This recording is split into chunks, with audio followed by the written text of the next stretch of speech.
हिंद भारत, आपकी अपनी आवाज। पिछले 10 सालों में हालात इस कदर बदले हैं कि कभी कभी अपना मुल्क ही पहचान में नहीं आता। हमें इस बात का सामना करना पड़ेगा कि आज की सत्ता चाहती है कि हमारे मुसलमानों के अंदर खौफ हो। यह कहना है बॉलीवुड के दिग्गज कलाकार नसीरुद्दीन शाह साहब का। नमस्कार, मैं हूं अखिलेश पांडे और आप देख रहे हैं हिंद भारत। प्रसिद्ध अभिनेता नसीरुद्दीन शाह तालिबान पर दिए गए अपने बयान को लेकर काफी चर्चा में हैं। उनके बयान पर काफी प्रतिक्रिया भी आई और वो वायरल भी खूब हो रहा है। अब नसीरुद्दीन शाह साहब ने कहा है कि उन्हें कुछ दशकों पहले ऐसी बातें कहने की जरूरत ही नहीं होती, क्योंकि तब समाज धार्मिक आधार पर इतना बटा हुआ नहीं था। नसीरुद्दीन शाह ने हाल ही में द वायर की सीनियर एडिटर आरफा खानम शेरवानी को एक इंटरव्यू दिया, जिसमें उन्होंने ये बातें कही। जब उनसे पूछा गया कि क्या अब भारत के हालात बदल गए हैं, तो उन्होंने जवाब दिया, बदले तो हैं, उसमें क्या शक है, वो तो आपके सामने है। 10 साल में इस कदर हालात बदले हैं कि कभी कभी अपना मुल्क ही पहचान में नहीं आता।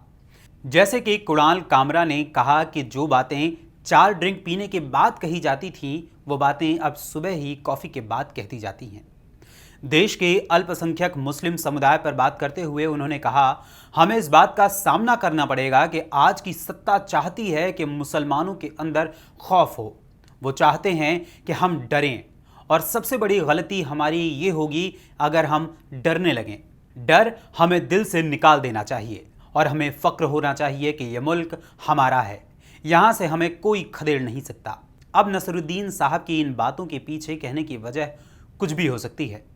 फिलहाल आइए आपको बताते हैं कि आखिर मोदी सरकार के आने के बाद क्या क्या बदला है और क्या क्या मिला है हिंदुस्तान के मुसलमानों को।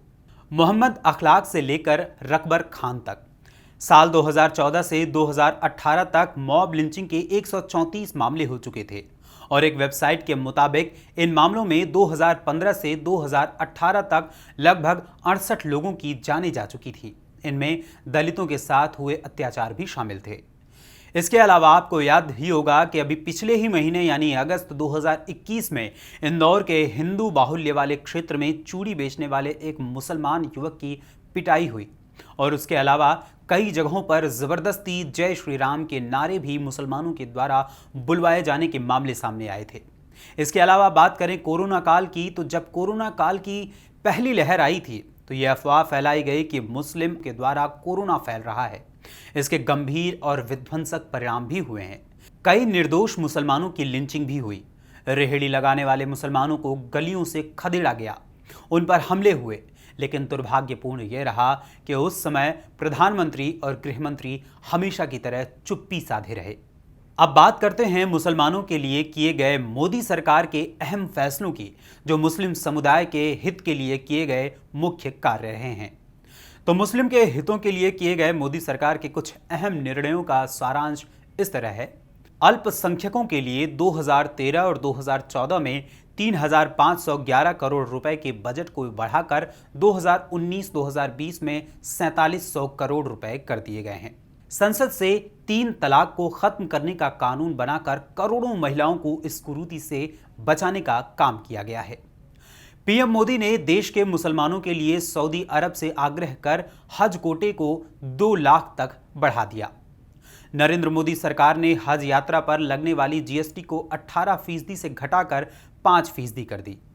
पहली बार 2018 में महरम यानी बिना पुरुष साथी के 1300 महिलाओं को हज यात्रा पर भेजा गया। 6 लाख से अधिक वक्फ बोर्ड एवं वक्फ संपत्तियों के दस्तावेजों का डिजिटलीकरण कराया गया। यह हिंदुस्तान है, सभी का है, और हम सब हिंदुस्तान के हैं।